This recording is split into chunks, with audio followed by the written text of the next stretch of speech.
guys, pag-usapan lang natin ang good news para kay Catherine Bernardo dahil nakareceive nga naman siya guys ng award with ABS-CBN Film Executive and the Asian World Film Festival at Culver City, California. Ayan guys, no?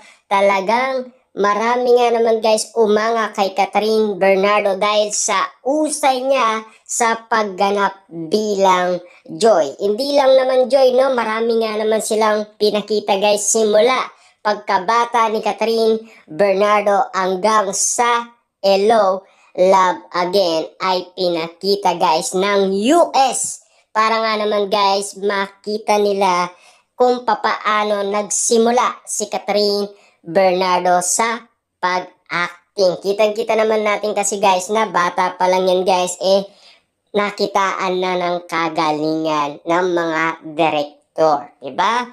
Siyempre guys, no, naka-receive nga naman siya ng award. Kaya nga naman guys, mausay, diba? Ang sabi pa nga dito guys ng Star Cinema, your talent continue to expire us. Congratulations, Catherine Bernardo. Kita niyo naman guys, no, umiyak pa umano si Catherine Bernardo dahil sa nakakuha siya ng award na international award. Ibig sabihin lang nito guys, pangalawang beses niya nang nakakuha ng international award.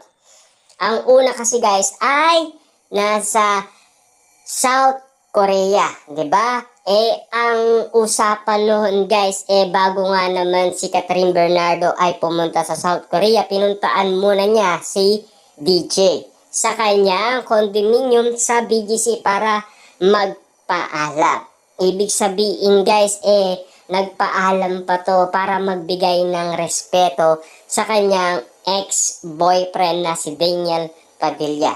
Nung araw na yun daw guys, talagang nag-iwalay sila dahil kinukuha daw ni Catherine Bernardo ang cellphone ni Catherine Bernardo. Diba? Nga dahil daw ayaw ibigay ni Daniel Padilla, doon na sila guys nag-iwalay. Sabi ni Catherine Bernardo, pag ayaw, di wala na guys, pinutol na talaga ni Catherine Bernardo. Pero bagamat man guys, tapos na yon, nagsisimula na tayo guys sa panimula. Ibig sabihin yan guys, talagang kitang-kita na natin guys ang palaban na Catherine Bernardo. Ibig sabihin guys, lahat ng achievement na nakuha umano guys ni Catherine Bernardo sa kanyang buhay dahil lang sa kanyang pagsisikap. At kitang-kita naman natin guys si Catherine Bernardo ay hindi man siya nagsalita kung ano-ano man sa kanyang boyfriend. Hindi niya sinabi guys kung sino yung mga babaeng nadawit sa kanilang iwalayan. Wala siya guys sinabi. Ibig sabihin, nanahimik talaga si Catherine Bernardo at siyempre binago niya daw guys ang kanyang sarili. At siyempre pinatawad pa guys ang kanyang sarili. Ibig sabihin, inuna niya muna guys ang kanyang sarili bago ang iba. Diba? Dahil sa achievement guys na nakuha ni Catherine Bernardo, talagang dagsa umano ang maraming tao dahil kitang-kita nyo naman guys, no?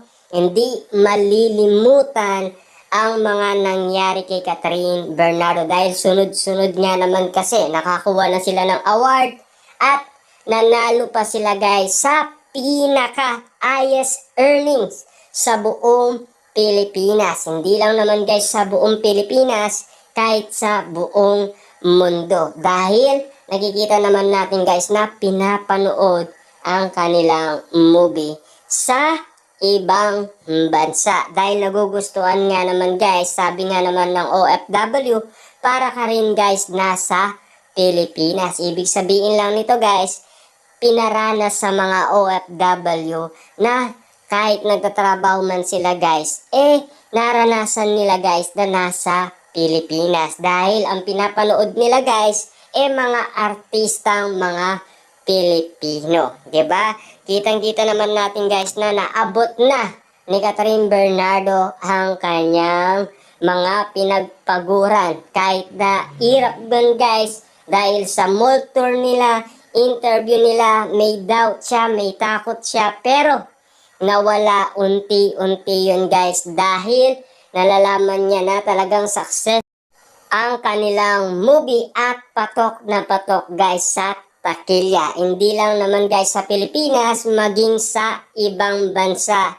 Dahil naging top 8 nga naman guys sa US at kumita nga naman guys ng malaki. Ibig sabihin guys, talagang nagustuhan ang kanilang movie. Kaya nga naman guys, nakapunta si Catherine Bernardo sa US para nga naman guys tanggapin niya ang kanyang award. Grabe nga naman guys, no? Talagang ibang klaseng Catherine Bernardo. 'Di ba? Sabi nga naman guys ng Star Cinema, congratulations at continue your talent. At iparanas niya daw yan guys ulit sa ibang mga tao. Ibig sabihin lang yan guys, talagang nakitaan ang kagalingan ni Catherine Bernardo. Dahil simula bata nga naman guys, nakitaan na yan ni Direk Cathy at siya ang nagturo sa kanya guys kung papaano nga naman guys umacting. Dahil kitang-kita naman natin guys na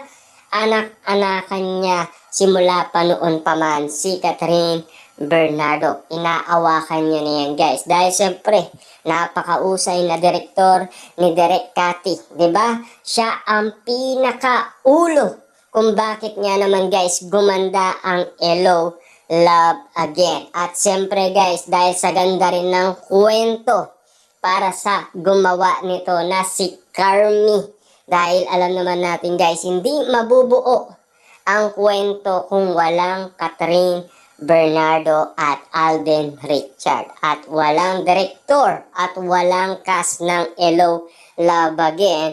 At lalong-lalo na guys kung walang Team Canada at walang staff na Hello, Love Again. Na alam naman natin guys, nauna silang nag-anap ng place sa Canada. At sila ay nakakita ng place sa Calgary, Alberta, Canada. At sumunod nga naman guys si Direk Cathy para masilayan guys ang lugar kung papaano niya guys aayusin ang shooting sa Canada. At kitang-kita naman natin guys na nagustuhan ng maraming tao. Diba? Nang dahil sa usay ni Direk Cathy, malayo ang naabot ng pelikula.